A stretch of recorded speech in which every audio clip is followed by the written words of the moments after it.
Welcome to NEET Trishul PYQ series. आज हम discuss करने जा रहा है कोऑर्डिनेशन कंपाउंड का प्रीवियस ईयर क्वेश्चंस। पहले क्वेश्चन देखिए, the correct order of the stoichiometries of AgCl formed when AgNO3 in excess is treated with.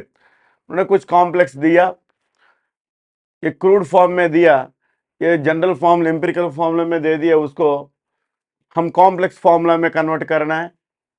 अगर आपने कॉम्प्लेक्स फॉर्मूला में कन्वर्ट करना है, ये तो बात हमें पता है, कोबाल्ट का कोऑर्डिनेशन नंबर 6। इसीलिए पहले मैंने ये कॉम्प्लेक्स फॉर्म में बनाते वक्त 6 अमोनिया लेके गया अंदर और 3 क्लोरीन बाहर है। तो कोबाल्ट का कोऑर्डिनेशन नंबर 6 होने के वजह से ज़्यादा 6 पार्टिकल अंदर जा सकते हैं। इधर क्या हुआ, 6 अमोनिया ले गया, इधर 5 अमोनिया 1 क्लोरीन ले गया, इधर 4 अमोनिया, इधर 2 क्लोरीन ले गया। अभी बाहर 3 2 1 क्लोरीन बचा हुआ। अभी रूल ये है कि पहले न्यूट्रल लिगैंड लेके जाना है कोऑर्डिनेशन स्फीयर में, बाद में नेगेटिव लिगैंड लेके जाना है जब तक कोऑर्डिनेशन नंबर 6 बनेगा। अभी ये कोऑर्डिनेशन स्फीयर के बाहर रहने वाला क्लोरीन AgNO3 के साथ रिएक्ट होगा, AgNO3 के साथ रिएक्ट हो गए AgCl बनाएगा।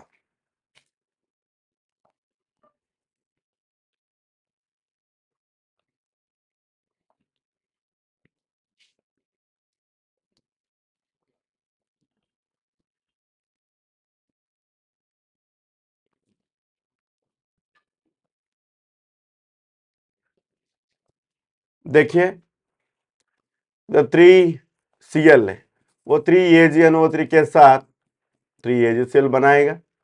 इधर बाहर रहने वाला 2Cl2 2AgNO3 के साथ 2AgCl बनाएगा। वैसे इधर बाहर रहने वाला एक Cl 1AgNO3 के साथ 1AgCl बनाएगा। ठीक है बेटे, तो इसमें इंपॉर्टेंट बात क्या है, कॉम्प्लेक्स फॉर्म में कन्वर्ट करना। कोबाल्ट का कोऑर्डिनेशन नंबर मैक्सिमम 6 रखना। पहले न्यूट्रल पार्टिकल को कोऑर्डिनेशन स्फीयर के अंदर लेके जाने। तो देखो 5 अमोनिया लेके गया, नेक्स्ट 1 क्लोरीन ले गया। ठीक है, तो इसलिए हमारा आंसर क्या होगा, फर्स्ट।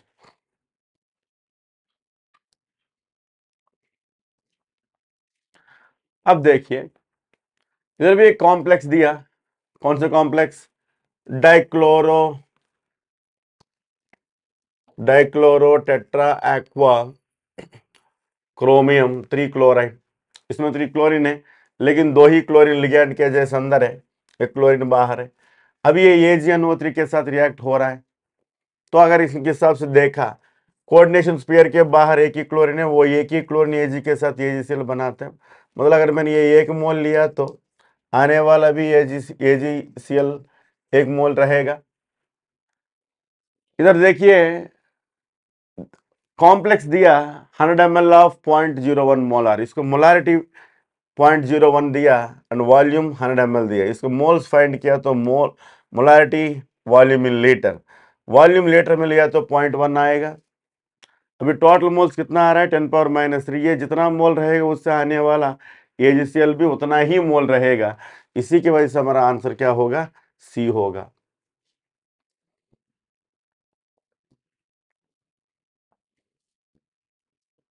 अब देखिए, कंडक्टिविटी के बारे में क्वेश्चन आया, विच of the following will exhibit maximum number of ionic maximum ionic conductivity. तो पहले आयनिक कंडक्टिविटी को अफेक्ट करने वाले फैक्टर्स क्या है। अगर नंबर ऑफ आयन्स बढ़ गए तो कंडक्टिविटी बढ़ेगा। देखिए इधर देखो, इधर 4 पोटेशियम और 1 पोरा कोऑर्डिनेशन स्फीयर, टोटल कितना आयन है, 5 आयन है। इधर ये पोरा स्फीयर 1 आयन है एंड 3 क्लोरीन, टोटल 4 आयन है। और इसमें 3 आयन है, इसमें आयन नहीं है। तो ज्यादा आयन रहा तो ज्यादा आयनिक कंडक्टिविटी है। इसी के वजह से हमारा आंसर क्या होगा, ये होगा।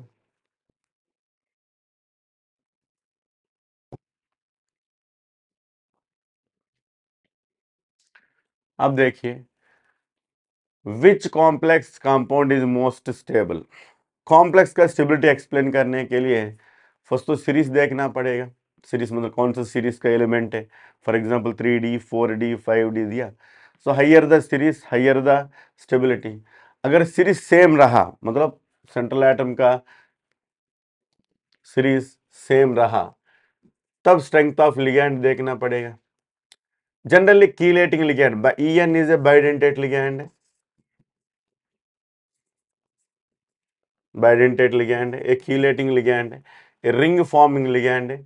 जितना ज्यादा रिंग फॉर्मिंग लिगैंड्स रहेगा स्टेबिलिटी उतना ज्यादा रहेगा, इसलिए स्टेबिलिटी ऑप्शन ये कॉम्प्लेक्स का ज्यादा रहेगा।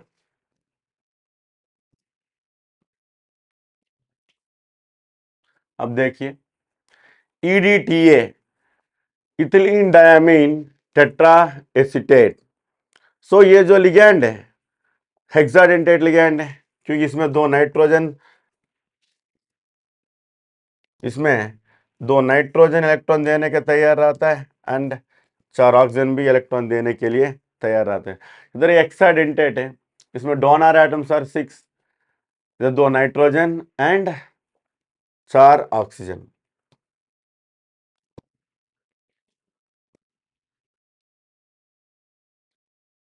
अब देखिए सर इधर एक कॉम्प्लेक्स दिया, वो कॉम्प्लेक्स का प्राइमरी वैलेंसी सेकेंडरी वैलेंस मतलब oxidation state and coordination number find करना है और उन दोनों का सम टोटल सम बताना है। देखिए इधर इथिलीन डायमीन ये न्यूट्रल लिगैंड है, इसको कोई चार्ज नहीं है। ऑक्सलेट -2 है, क्लोरीन -1, तो इधर टोटल -3, तो इधर मेटल को क्या होगा बेटे +3 होगा। और EN बाइडेंटेट है, तो 2 बाइडेंटेट मतलब 2 2 4 डोनेशन, इधर ऑक्सलेट भी बाइडेंटेट है, 3 बाइडेंटेट लिगैंड्स हैं, 3 2 टोटल 6 डोनेशन है, इसलिए कोऑर्डिनेशन नंबर 6। अब इन दोनों का सम लिया, oxidation state and coordination number का सम लिया तो कितना आ रहा है 6 6 + 3 9 आ रहा है, तो आंसर क्या होगा।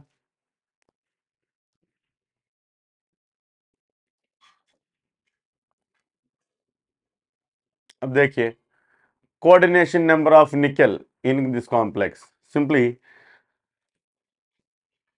इधर ऑक्सलेट ये बाइडेंटेट है, ट्री लिगैंड रहने के वजह से कोऑर्डिनेशन नंबर 6। ओके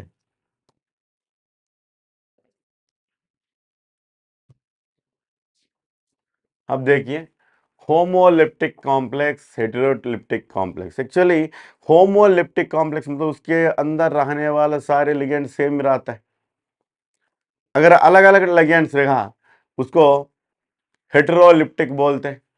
तो देखो बेटे ये कॉम्प्लेक्स अगर आपने देखिए इसमें 2 डिफरेंट अमोनिया अलग है, कार्बोनेट अलग है, इधर अमोनिया अलग है, वाटर अलग है, लेकिन इधर ये कॉम्प्लेक्स 3 में पोटेशियम ट्राइऑक्सलेट और अल्यूमिनेट, इसमें सारे लिगैंड सेम टाइप का है, सेम टाइप का लिगैंड्स रहा तो होमोलिप्टिक कहेंगे। तो हमारा आंसर क्या होगा बेटे, सर हमारा आंसर क्या होगा सी, उसमें क्योंकि इसके अंदर सेम टाइप का लिगैंड्स प्रेजेंट।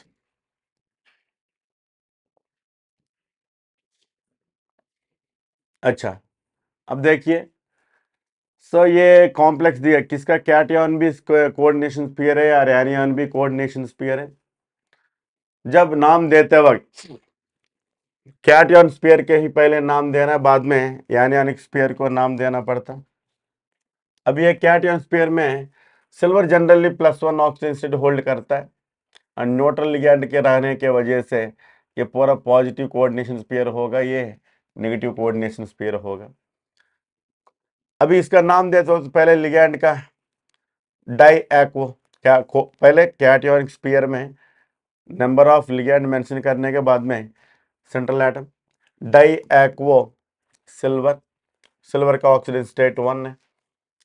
नेक्स्ट एनियनिक लिगैंड के एनियनिक कोऑर्डिनेशन स्फीयर के नाम देना है डाई साइनो, लेकिन यही सिल्वर एनियनिक स्फीयर में रहा, इसको अर्जेंटेट कहने का, इसका साइंटिफिक नेम अर्जेंटेट। वही सिल्वर कैटआयनिक स्फीयर में रहा तो क्या कहने का, सिंपली सिल्वर देने का। तो हमारा आंसर क्या होगा बेटे,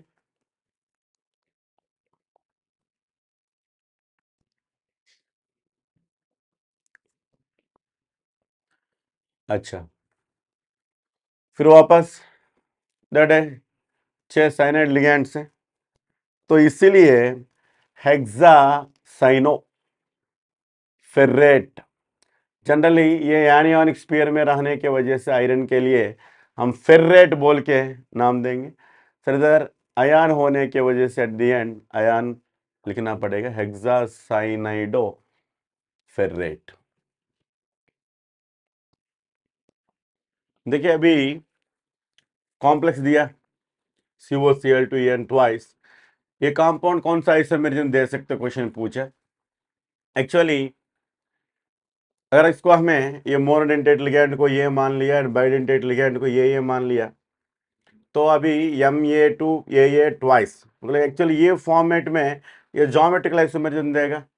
तो देखो अगर दो क्लोरीन 90 डिग्रीज पे रहा सिस एंड 180 डिग्रीज पे रहा ट्रांस, तो कोऑर्डिनेट आइसोमेरिज्म तो नहीं दे सकते, देने के लिए दोनों cation anion, both cation anion coordination sphere होना चाहिए, ये तो एक ही कोऑर्डिनेशन स्फीयर है। आयनाइजेशन आइसोमेरिज्म नहीं दे सकते क्योंकि इसमें कोऑर्डिनेशन स्फीयर से बाहर भी एक आयन होना चाहिए कम से कम, और अंदर भी एक नेगेटिवली चार्ज पार्टिकल होना चाहिए। लिंकेज आइसोमेरिज्म तो नहीं दे सकते, लिंकेज आइसोमेरिज्म देने के लिए क्या चाहिए, एम्बिडेंटेट लिगेंड चाहिए, इसमें एम्बिडेंटेट लिगेंड है ही नहीं।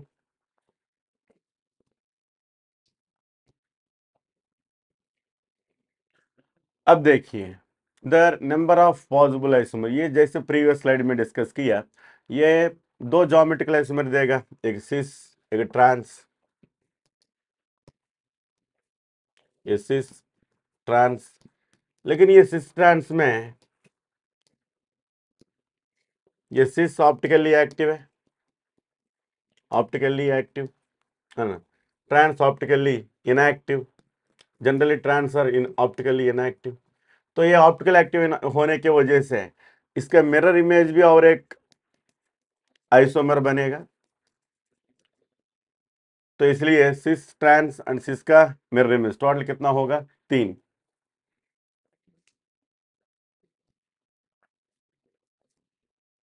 नेक्स्ट, अब देखिए सर इसमें तो ये तो इजी है, कैसे है, इसमें cation sphere, cation and anion both are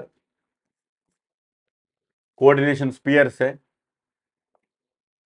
इसमें क्या हुआ, सेंट्रल लिगैंड के एक्सचेंज हुआ, इधर अमोनिया इधर और इधर साइनाइड इधर एक्सचेंज हुआ, इधर कोबाल्ट के साथ अमोनिया है, इधर कोबाल्ट के साथ इधर साइनाइड आए, तो ये लिगैंड एक्सचेंज की वजह से जो बना that is the coordination isomerism, इसलिए 16 का आंसर सी होगा। अब देखिए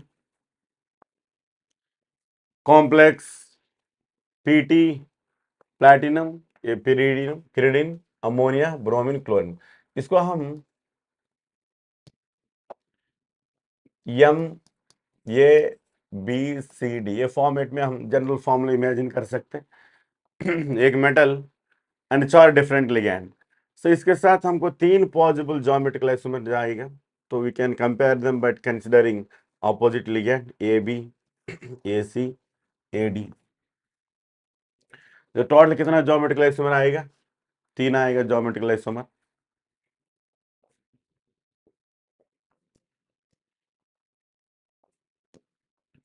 अब देखिए सो सेम, इधर कोबाल्ट टेट्रा अमोनियम, इधर डाइक्लोरो कॉम्प्लेक्स दिए उन्होंने, इधर डाइक्लोरो, तो ये डाइक्लोरो को इधर मोनो एक टाइप का लिगैंड है, एंड ये टेट्रा अमोनिया एक टाइप का लिगैंड्स है, ये दोनों मोनोडेंटेट लिगैंड, इसको मैंने ये माना, इसको मैंने बी माना, Ma4B2, और Ma4B2 देखा, ये ज्योमेट्रिकल आइसोमर दे सकते हैं, कैसे, 90 डिग्रीज में दो बी लिगैंड्स रख के सिस बनेगा एंड अपोजिट रख के ट्रांस बनेगा,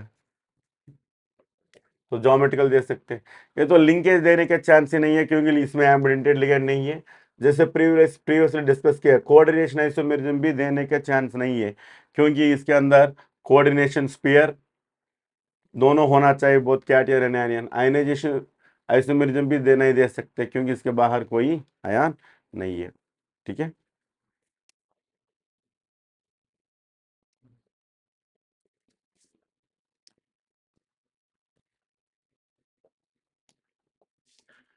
अब देखिए, which of the following complex is not expected exhibit isomerism. अच्छा, अभी अगर आपने देखा ये ऑक्टाहेड्रल कॉम्प्लेक्स है ये, एंड बी भी octahedral, sir B tetrahedral square planar complex है, ये ऑक्टाहेड्रल कॉम्प्लेक्स, ये स्क्वायर प्लानर कॉम्प्लेक्स, ये भी ऑक्टाहेड्रल कॉम्प्लेक्स है, लेकिन ये टेट्राहेड्रल कॉम्प्लेक्स है। टेट्राहेड्रल कॉम्प्लेक्स में जनरली ज्योमेट्रिकल आइसोमेरिज्म ऑब्जर्व नहीं होने वाले, ऑप्टिकल आइसोमेरिज्म एग्जिस्ट होने वाले। ऑप्टिकल आइसोमेरिज्म देने के लिए इधर रहने वाले लिगेंड्स डिफरेंट होना चाहिए, मोनोडेंटेट लिगेंड, सार डिफरेंट मोनोडेंटेट लिगेंड होना चाहिए, लेकिन इधर ये दोनों मोनोडेंटेट लिगेंड्स सेम है। इधर दो अमोनिया दो क्लोरीन, इसलिए ये ज्योमेट्रिकल भी नहीं दे सकते, ऑप्टिकल भी नहीं दे सकते, तो इसलिए it is not able to give any isomerism.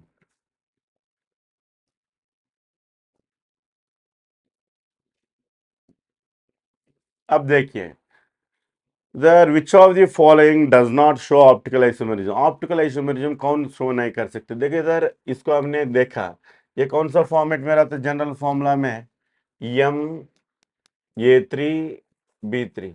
Yama A three B three में रहने वाला दो टाइप का ज्योमेट्रिकल आइसोमेरिज्म देता है, ये फेशियल एंड मेरिडोनियल, दो ज्योमेट्रिकल आइसोमेर देता है, फेशियल एंड मेरिडोनियल। ये फेशियल मेरिडोनियल दोनों में प्लेन ऑफ सिमेट्री है, दोनों में प्लेन ऑफ सिमेट्री रहने के वजह से, दोनों में प्लेन ऑफ सिमेट्री रहने के वजह से दोनों ऑप्टिकली इनएक्टिव है। सो आपको जैसे आपको पता है, ऑप्टिकल आइसोमेरिज्म देने के लिए प्लेन ऑफ सिमेट्री नहीं रहना चाहिए, ऑप्टिकल आइसोमेरिज्म देने के लिए प्लेन ऑफ सिमेट्री नहीं रहना चाहिए। इधर दोनों में प्लेन ऑफ सिमेट्री रहने की वजह से, इसमें प्लेन ऑफ सिमेट्री है, इसमें भी प्लेन ऑफ सिमेट्री है, दोनों में प्लेन ऑफ सिमेट्री होने की वजह से दोनों ऑप्टिकली इनएक्टिव। तो ये पहले कॉम्प्लेक्स ऑप्टिकल आइसोमेरिज्म नहीं दे सकते।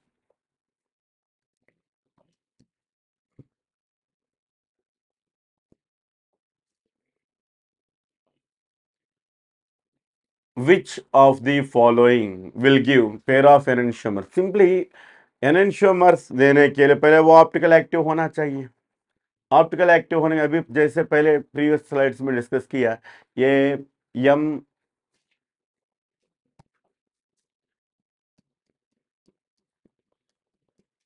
ये जनरल फॉर्मेट में रहने वाला दो ज्योमेट्रिकल देगा, एक सिस एंड ट्रांस, उसमें सिस ऑप्टिकली एक्टिव, ये सिस है, ये ऑप्टिकल एक्टिव है।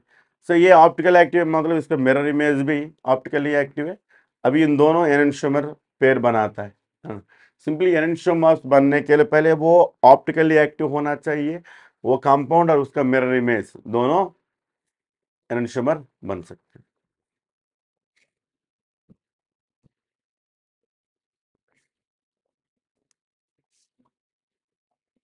अब देखिए, अब ये कॉम्प्लेक्स दिया, ये कॉम्प्लेक्स में पॉसिबल आइसोमर्स उन्होंने पूछा। ठीक है बेटे, इधर एम्बिडेंटेट लिगैंड है, एम्बिडेंटेट लिगैंड है, एम्बिडेंटेट लिगैंड रहने की वजह से लिंकेज आइसोमेरिज्म देगा, लिंकेज, एंड ये MA4B2 फॉर्मूला में रहा, जैसे हम डिस्कस किया, ये सिस ट्रांस आइसोमर्स दे सकते हैं, सिस ट्रांस,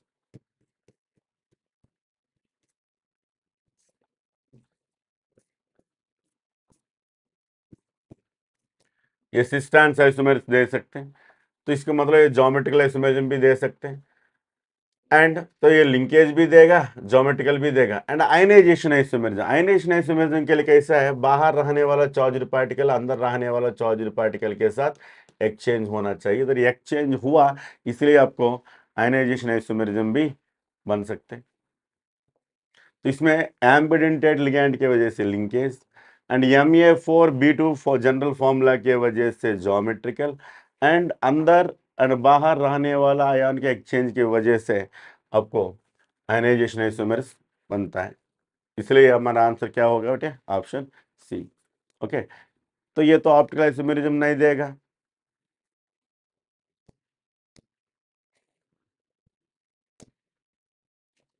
अब देखिए, ये तो ऑलरेडी प्रीवियस स्लाइड में डिस्कस किया। यम तो इसका सिस फॉर्म ज्योमेट्रिकल आइसोमेरिज्म, इसका सिस फॉर्म यम ये ट्वाइस B2, इनका सिस फॉर्म ऑप्टिकली एक्टिव है, ऑप्टिकली एक्टिव है, लेकिन ट्रांस ऑप्टिकली इनएक्टिव है, ऑप्टिकली इनएक्टिव, क्योंकि ट्रांस में प्लेन ऑफ सिमेट्री रहता है, प्लेन ऑफ सिमेट्री रहने के वजह से ये ऑप्टिकली इनएक्टिव सिस देगा। एंड मोर, और ये अगर आपने ये देखा, ये स्क्वायर प्लानर कॉम्प्लेक्स है, ये first and second compounds are square planar complex. Square planar complex themselves they are planar, planar होने के वजह से वो कोई geometrical isomerism, sorry they optical isomerism they can not give. ये ज्योमेट्रिकल आइसोमेरिज्म दे सकते हैं लेकिन ऑप्टिकल नहीं दे सकते स्क्वायर प्लानर। लेकिन इधर देखो बेटे, इधर सिस इज ऑप्टिकली एक्टिव।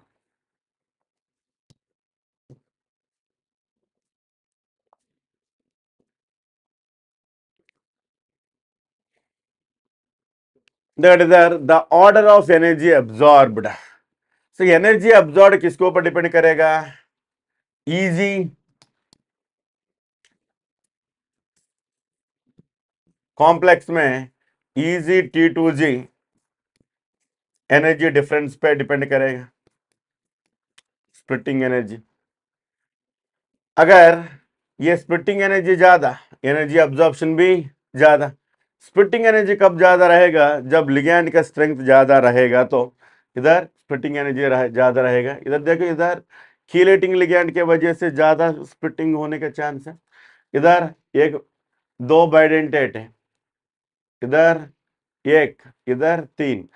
सर इधर ये बाइडेंटेट इथिलीन डायमंड लिगैंड ज्यादा रहा, विच आर कीलेटिंग लिगैंड, ज्यादा कीलेशन की वजह से ज्यादा स्प्लिटिंग होगा, ज्यादा स्प्लिटिंग की वजह से electron in T2G will absorb more energy to go to eg orbital, इसलिए आंसर होगा ज्यादा एम्बिडेंट, सॉरी ज्यादा कीलेटिंग लिगैंड रहा कॉम्प्लेक्स 3, बाद में दो रहने वाला ये, बाद में एक रहने वाला B, CAB।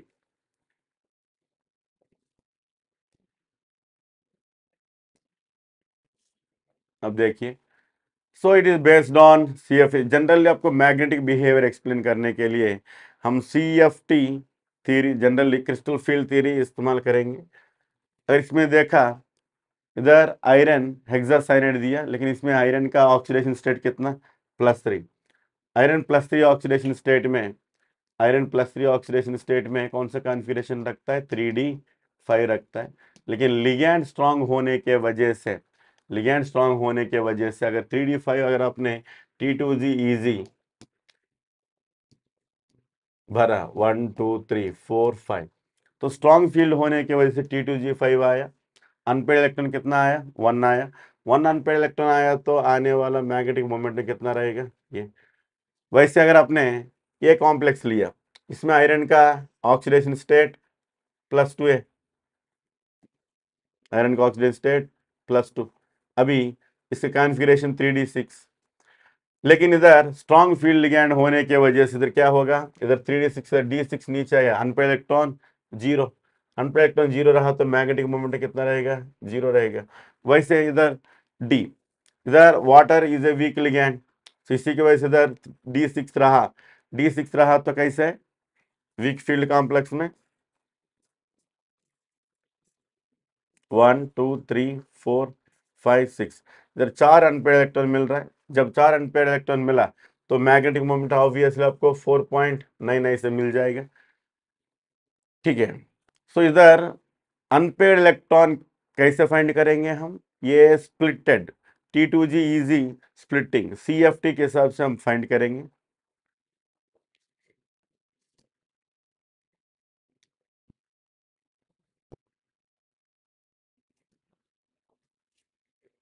Which of the following is the correct order of increasing field strength of ligand? ये तो सीधा स्ट्रेंथ ऑफ लिगैंड का ऑर्डर है, जैसे हमें पता है।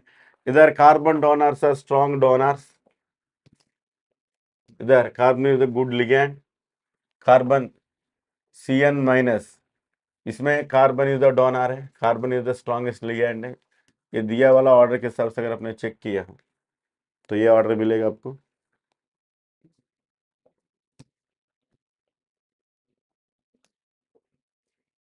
अब देखिए which is correct electronic configuration of central atom in K4FeCN6। ये कॉम्प्लेक्स में K4FeCN6 में आयरन का कोऑर्डिनेशन नंबर 6 है, लेकिन उसमें रहने वाला ligand is stronger ligand. Stronger ligand होने के वजह से क्या होगा, इलेक्ट्रॉन पेयरिंग होगा।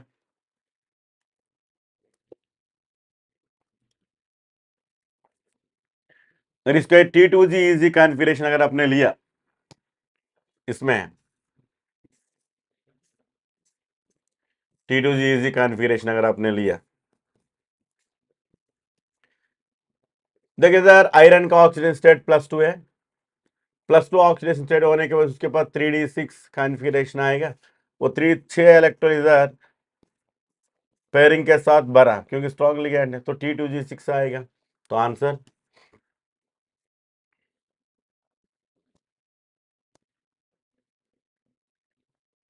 अब देखिए, उन्होंने निकेल टेट्राकार्बोनिल दिया, निकेल टेट्राकार्बोनिल देके उसका ज्योमेट्री और मैग्नेटिक बिहेवियर के बारे में पूछ रहा है। सर इधर ज्योमेट्री, सर निकेल टेट्राकार्बोनिल में क्या है, निकेल का ऑक्सीडेशन स्टेट 0, तो कॉन्फ़िगरेशन क्या होगा 4s2 3d8। लेकिन कार्बन मोनोऑक्साइड, ये मतलब इधर CO कार्बोनिल, ये स्ट्रॉन्ग लिगैंड है, इलेक्ट्रॉन पेयरिंग पॉसिबल, इसलिए 4s में रहने वाला इलेक्ट्रॉन 3d में जाएगा, है ना, 3D में जाएगा, पूरा 3D10 हो जाएगा। 3D10 होने के बाद एक्चुअली इसमें कोई भी अनपेड इलेक्ट्रॉन नहीं रहता है, एंड D10 कॉन्फ़िगरेशन में अगर कोऑर्डिनेशन नंबर 4 आया तो Dr+ इस्तेमाल करने के लिए कोई चांस नहीं है। इसी के वजह से sp3 हाइब्रिडेशन ही मिल जाएगा। sp3 हाइब्रिडेशन में टेट्राहेड्रल ज्योमेट्री मिल जाएगा, एंड D10 में कोई अनपेड इलेक्ट्रॉन नहीं रहने के वजह से उसका नेचर डायमैग्नेटिक बन जाएगा। अब देखिए सर, इधर कॉम्प्लेक्स दिया, the increasing order of for the wavelength of absorption. Sir जैसे हम पहले डिस्कस किया, लिगैंड जितना स्ट्रांग रहेगा उधर स्प्लिटिंग भी ज्यादा रहेगा, इजी T2G के बीच में एनर्जी स्प्लिटिंग ज्यादा रहेगा, ज्यादा स्प्लिटिंग रहा तो ज्यादा एनर्जी अब्जॉर्प्शन रहेगा। लेकिन हमें पता है एनर्जी अब्जॉर्प्शन लैम्डा अब्जॉर्प्शन उल्टा रिलेशन में रहता है। अगर इसमें स्ट्रेंथ ऑफ लिगैंड देखे, EN strong ligand than water,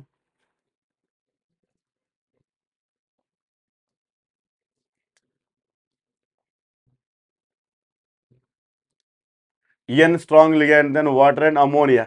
इसके स्ट्रेंथ ऑर्डर चेक किया आपने, EN greater than ammonia greater than this one. Energy strength of ligand ज्यादा, स्प्लिटिंग भी ज्यादा रहेगा, एनर्जी अब्जॉर्प्शन भी ज्यादा रहेगा। तो एनर्जी अब्जॉर्प्शन ज्यादा रहा तो जैसे फॉर्मूला में पता है आपको, energy absorption inversely proportional to lambda absorption, इसलिए लैम्डा अब्जॉर्प्शन उल्टा रहेगा। EN स्ट्रॉन्ग लिगैंड है, लेकिन उसका लैम्डा अब्जॉर्प्शन लीस्ट रहेगा, तो इसलिए इंक्रीजिंग ऑर्डर अगर आपने चेक की, EN लीस्ट रहेगा एंड H2O हाईएस्ट रहेगा।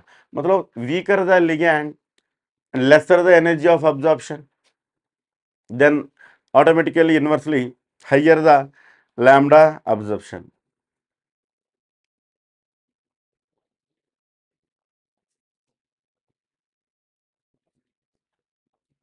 अब देखिए, ये मैंगनीज का कॉम्प्लेक्स है, साइनाइड कॉम्प्लेक्स है, इसमें मैंगनीज का ऑक्सीजन स्टेट +3 है। नॉर्मल मैंगनीज का 4s2 3d5, Mn+3 में कॉन्फ़िगरेशन क्या होगा बेटे, 3d4 होगा।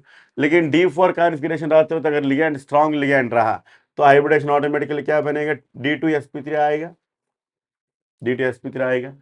तो D2sp3 हाइब्रिडाइजेशन में so automatically octahedral shape, 6 ligand रहने के वजह से ऑक्टाहेड्रल शेप एंड इसका हाइब्रिडाइजेशन इज D2sp3।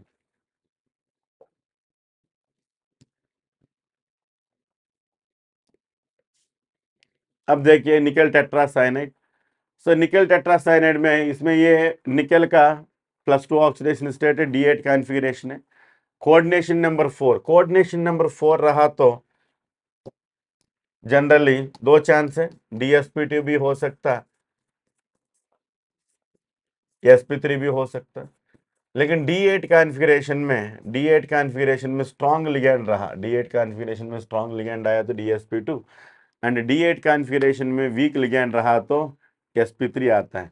लेकिन इधर स्ट्रॉन्ग लिगैंड साइनाइड रहा, इसलिए हाइब्रिडेशन क्या होगा, DsP2।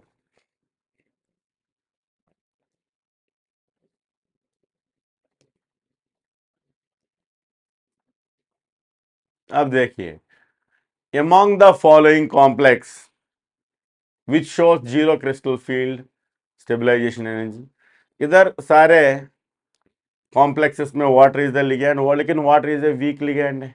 अगर आपने सेकंड कॉम्प्लेक्स लिया है, सेकंड कॉम्प्लेक्स का iron oxygen state +2 and D+3, इधर कॉन्फ़िगरेशन रहेगा 3D5। 3D5 में वीक फील्ड कॉम्प्लेक्स में कैसे कॉन्फ़िगरेशन रहेगा, T2G3 रहेगा, Eg2 रहेगा, T2G3 एंड Eg2 रहेगा। सो अगर इसका आपने CFSC फाइंड किया तो CFSC के जनरल फॉर्मूला क्या है, -0.4 delta O number of T2G electrons, वैसे 0.6 डेल्टा वो नंबर ऑफ Eg इलेक्ट्रॉन। देखो इधर ये वैल्यू मतलब Eg3 लिया, T2G3 एंड Eg2 लिया, तो 3 4 जा कितना, 2 6 जा, तो वैल्यू क्या आ रहा है, 0 आ रहा है। तो बाकी को आपने कंपेयर करके फाइंड किया, उसके तो नॉन जीरो आ रहा है वैल्यू।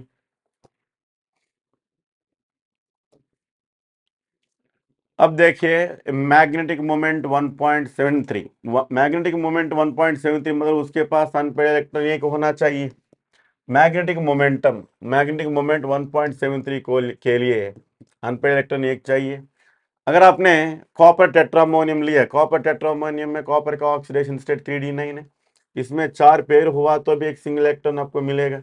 ये एक सिंगल इलेक्ट्रॉन रहा मतलब ऑटोमेटिकली मैग्नेटिक मोमेंट 1.73 आ जाएगा।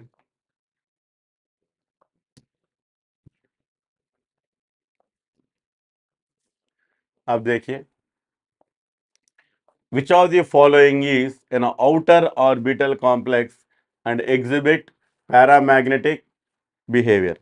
सर इधर इनर ऑर्बिटल आउटर ऑर्बिटल दो टाइप का कॉम्प्लेक्स रहता है। आउटर ऑर्बिटल का हम मतलब बाहर का डी ऑर्बिटल यूज करना पड़ेगा।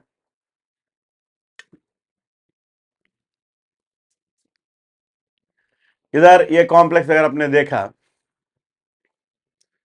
इधर निकेल जिंक, इन दोनों में sp3d2 हाइब्रिडेशन है, इन दोनों में D2sp3 हाइब्रिडेशन है। अमोनिया, इधर देखो बेटा, अमोनिया इधर निकेल के साथ दिया उन्होंने, इधर निकेल का कॉन्फ़िगरेशन 3D8 है, 3D8।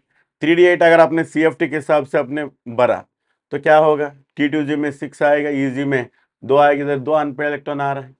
2 अनपेयर्ड इलेक्ट्रॉन आने की वजह से it is paramagnetic. Vera zinc लिए, जिंक में तो D10 कॉन्फ़िगरेशन रहता है, D10 कॉन्फ़िगरेशन रहने की वजह से वो डायमैग्नेटिक होगा। लेकिन क्वेश्चन क्या है, पैरामैग्नेटिक भी चाहिए, हाइब्रिडेशन sp3d2 भी चाहिए, तो इन दोनों को मैच होने वाला कौन है, निकेल हेक्सा अमोनिया।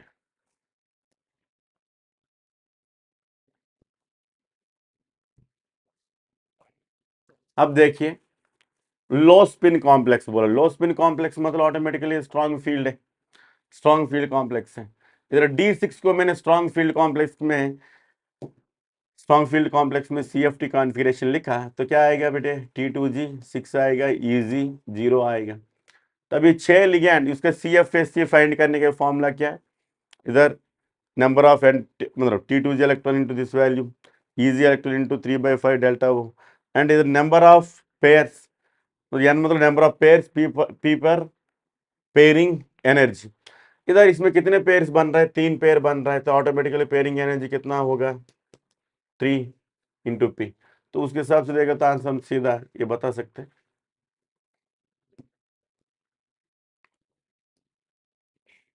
नेक्स्ट, ठीक है, इधर 4 कॉम्प्लेक्स दिया, फिर वापस उसका मैग्नेटिक बिहेवियर पूछा। तो इसमें हमें पता है निकेल, निकेल +2 D8 कॉन्फ़िगरेशन रखा है, D8 कॉन्फ़िगरेशन में स्ट्रॉन्ग लिगैंड रखा तो DsP2 hybridization, square planar shape, diamagnetic आएगा। वैसे D8 कॉन्फ़िगरेशन में वीक फील्ड लिगैंड रहा तो sp3 हाइब्रिडेशन रहेगा, इलेक्ट्रॉन पेयरिंग नहीं होगा, एज ए रिजल्ट आपको वो सिंगल इलेक्ट्रॉन मिलेगा, पैरामैग्नेटिक नेचर मिलेगा। इसमें देखा कॉपर का ऑक्सीडेशन स्टेट क्या है, +2 है, एक सिंगल इलेक्ट्रॉन रहता है इसलिए अनपेड इलेक्ट्रॉन रहता है पैरामैग्नेटिक। अगर आपने कोबाल्ट लिए, कोबाल्ट में भी वैसे है, अनपेड इलेक्ट्रॉन रहता है, ये भी पैरामैग्नेटिक है, तो हमारा आंसर क्या होगा, बी।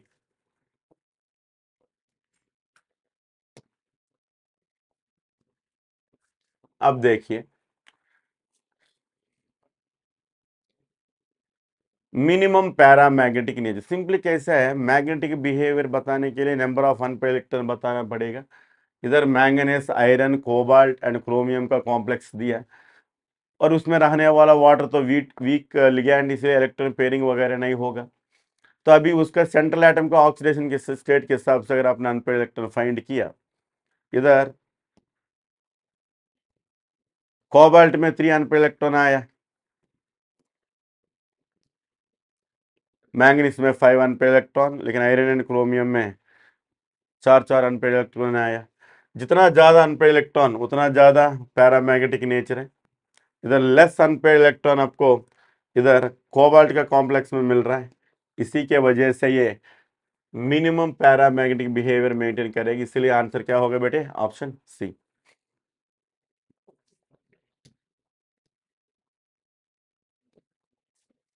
अब देखिए which of the complex not expected to observe visible light. तो जनरली कलर के लिए बेसिक रीजन क्या हो, डी ट्रांजिशन। डी ट्रांजिशन के लिए तो बेसिकली सिंगल इलेक्ट्रॉन तो चाहिए। इधर निकल टेट्रासाइनाइड देखे, निकल टेट्रासाइनाइड में कोई सिंगल इलेक्ट्रॉन अवेलेबल है ही नहीं, क्योंकि निकल का हाइब्रिडेशन DsP2 एंड इसमें सारे इलेक्ट्रॉन पेयर अप हो गया। अभी अनपेड इलेक्ट्रॉन का संख्या 0 है, अनपेड इलेक्ट्रॉन का संख्या 0 होने की वजह से इसमें डी ट्रांजिशन होगा नहीं, ये ऑटोमेटिकली कलर देगा ही नहीं।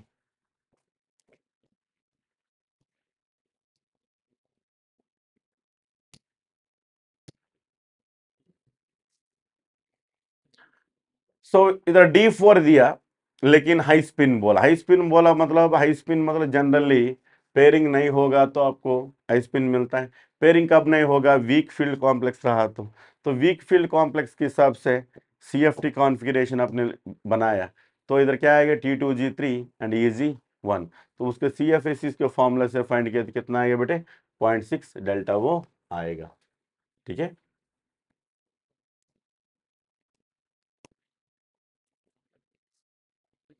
अब देखिए इधर क्रोमियम का कॉम्प्लेक्स दिया, आयरन का कॉम्प्लेक्स दिया, और उसमें कौन पैरामैग्नेटिक क्वेश्चन पूछा। सिंपल अगर आपने देखा तो इसमें CO स्ट्रॉन्ग लिगैंड है, साइनाइड स्ट्रॉन्ग लिगैंड है। इधर इसमें क्या हो रहा है, क्रोमियम का ऑक्सीडेशन स्टेट 0, 4s1 3d5। इधर आयरन का ऑक्सीडेशन स्टेट +2, तो क्या आएगा, 3d6। अगर ये पूरा पेयरिंग हो गया तो क्या आएगा, कॉन्फ़िगरेशन T2G6, इसमें भी T2G6 आएगा। इसमें भी आयरन में भी वही है, आयरन का 0 ऑक्सीडेशन स्टेट है। इधर 4s2 3d6, इसमें भी पे स्ट्रॉन्ग लिगैंड की वजह से पेयरिंग हो जाएगा, कोई अनपेड इलेक्ट्रॉन नहीं है। लेकिन क्रोमियम में +3 ऑक्सीडेशन स्टेट में 3d3, चाहे स्ट्रॉन्ग हो वीक हो, 3 अनपेड इलेक्ट्रॉन रहता है। ये 3 अनपेड इलेक्ट्रॉन की वजह से ये पैरामैग्नेटिक बिहेवियर दिखाएगा।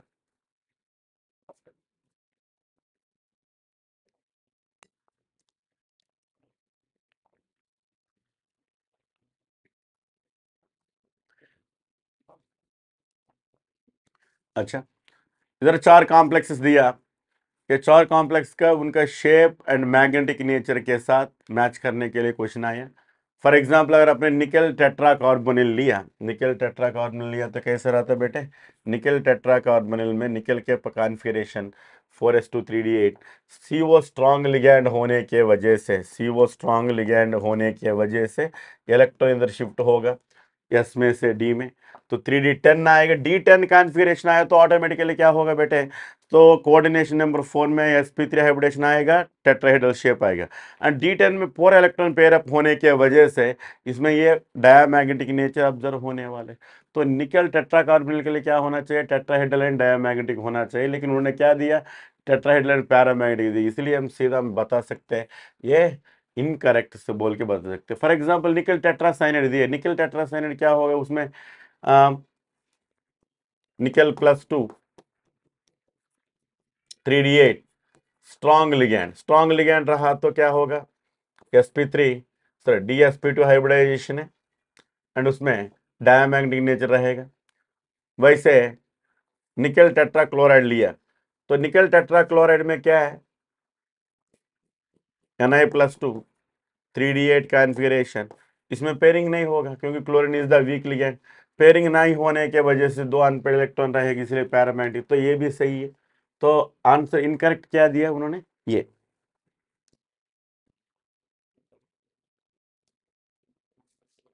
अच्छा देखो इधर आयरन कार्बोनिल ये कौन सा न्यूक्लियर, न्यूक्लियर मतलब सेंट्रल एटम है, सेंट्रल एटम एक रहा तो मोनोन्यूक्लियर, सेंट्रल एटम 2 रहा तो बाइन्यूक्लियर, सेंट्रल एटम 3 नहीं रहा तो ट्राई न्यूक्लियर, 4 रहा तो टेट्रा न्यूक्लियर, ऐसा आता है।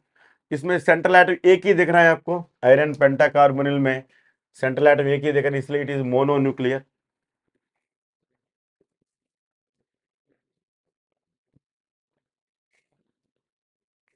अच्छा ये देखिए, ये sigma bonded organometallic complex, organometallic complex होने के लिए क्या होना चाहिए, कार्बन मेटल के साथ सीधा डायरेक्टली कनेक्ट होना चाहिए। इधर देखो बेटे, इधर ऑर्गेनोमेटालिक कॉम्प्लेक्स, ग्रिग्नॉड रिएजेंट का फॉर्मूला RMgX, इसमें सीधा carbon directly connected to metal magnesium. अगर आपने ये देखा, ये सीन complexes like ferrocene, cobaltocene, ruthenocene, इसमें क्या रहता है, फॉर एग्जांपल फेर्रोसिन अगर आपने लिए, उसमें साइक्लोपेंटा डाइनाइल कार्बानिन इज द लिगैंड, वो उसका पाई इलेक्ट्रॉन डोनेट करता है। सर इधर ये सीन रहने वाला कॉम्प्लेक्स में सैंडविच टाइप का कॉम्प्लेक्स रहता है, उसमें वो लिगैंड पाई इलेक्ट्रॉन डोनेट करता है, लेकिन इधर क्या पूछा उन्होंने, सिग्मा बॉन्डेड पूछा, सिग्मा बॉन्डेड मतलब ये सिग्मा, तो हमारा आंसर क्या होगा, ग्रिग्नॉड्स रिएजेंट होगा।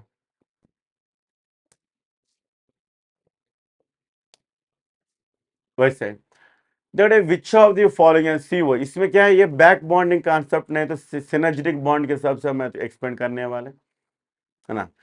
देख इधर ये कॉम्प्लेक्स के ऊपर जो भी चार्ज है इधर सेंट्रल एटम के ऊपर आ जाएगी, इसका रीजन क्या है, इधर ये कार्बन मोनोऑक्साइड जो है, so that is carbonyl neutral ligand है। सर सेंट्रल एटम के ऊपर जितना ज्यादा नेगेटिव चार्ज जाएगा तो बैक बॉन्ड का एक्सटेंट उतना ज्यादा रहेगा। तो जैसे हम प्रीवियसली मेटल कार्बोनिल लिया, मेटल कार्बोनिल,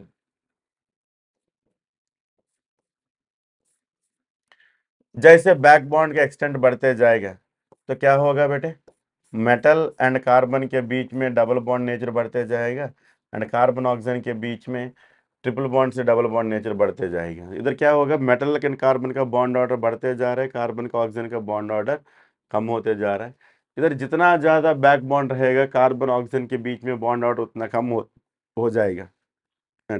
बॉन्ड ऑर्डर कम हो रहा है मतलब ऑटोमेटिकली बॉन्ड लेंथ बढ़ते जाएगी, इसलिए ज्यादा एक्सटेंड बैक बॉन्ड रहा मतलब ज्यादा नेगेटिव चार्ज रहा, तो कार्बन एंड ऑक्सीजन के बीच में बॉन्ड ऑर्डर कम होने वाले, बॉन्ड ऑर्डर कम हो रहे मतलब ऑटोमेटिकली बॉन्ड लेंथ बढ़ जाएगा। तो आंसर क्या होगा बेटे, वो तो हो जाएगा।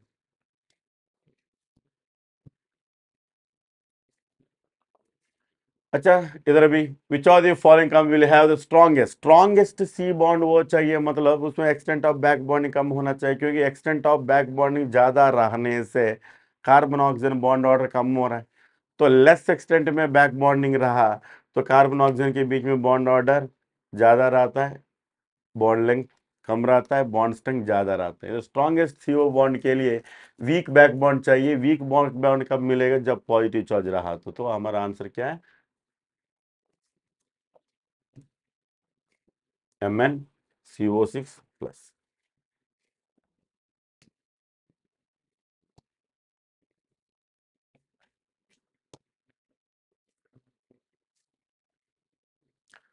ये भी मेटल कार्बन बॉन्ड। इधर अगर आपने देखे इधर एल्यूमिनियम के साथ, इसमें क्या पूछा, मेटल एंड कार्बन बॉन्ड, मतलब ऑर्गेनोमेटालिक कंपाउंड, कौन सा कंपाउंड में मेटल एंड कार्बन के बीच में बॉन्ड मिस हो गया। इधर देखा तो अगर आपने ये एल कनेक्टेड टू वो, there is no direct bond between aluminium and carbon, तो इसलिए ये आंसर नहीं होगा। Grignard reagent, there is a direct connectivity between carbon and magnesium.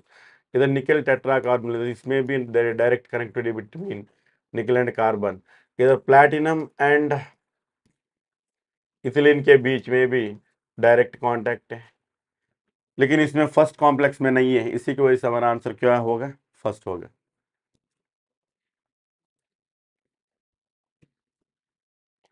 तो नेक्स्ट अब देखिए, सेम पाई बॉन्डेड। एक्चुअली अगर आपने देखा इधर C2H4 है, C2H4 में भी पाई इलेक्ट्रॉन डोनेट करने के लिए है। इथिलीन, इसमें 2 पाई इलेक्ट्रॉन अवेलेबल है टू डोनेट। वैसे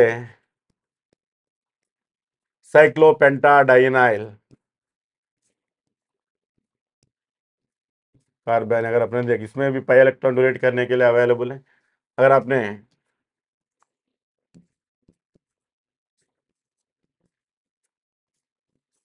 इसमें भी 6 पाई इलेक्ट्रॉन डोनेट करने के लिए अवेलेबल है। तो इसलिए ये पाई बॉन्डेड ऑर्गेनिक कॉम्प्लेक्स ये तीनों होगा, लेकिन इसमें नहीं होगा। इसमें क्योंकि इधर टिन के साथ सीधा CH3 कनेक्टेड है, तो there is a sigma bond, there is no pi bond between metal and ligand. तो इसलिए हमारा आंसर क्या होगा, ओके, डी।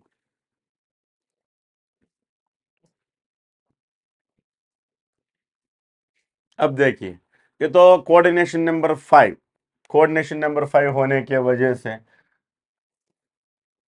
एक कॉम्प्लेक्स का कोऑर्डिनेशन नंबर 5 होने की वजह से शेप ऑटोमेटिकली क्या होगा बेटे, ट्राइगोनल बाइपिरामिडल शेप आ जाएगा।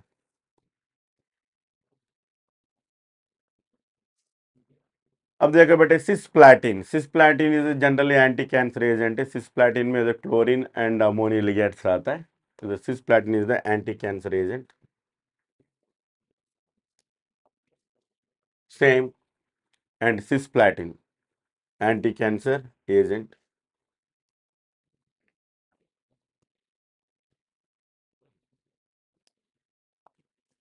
अब देखिए, कॉपर सल्फेट KCN के साथ रिएक्ट हो रहा है।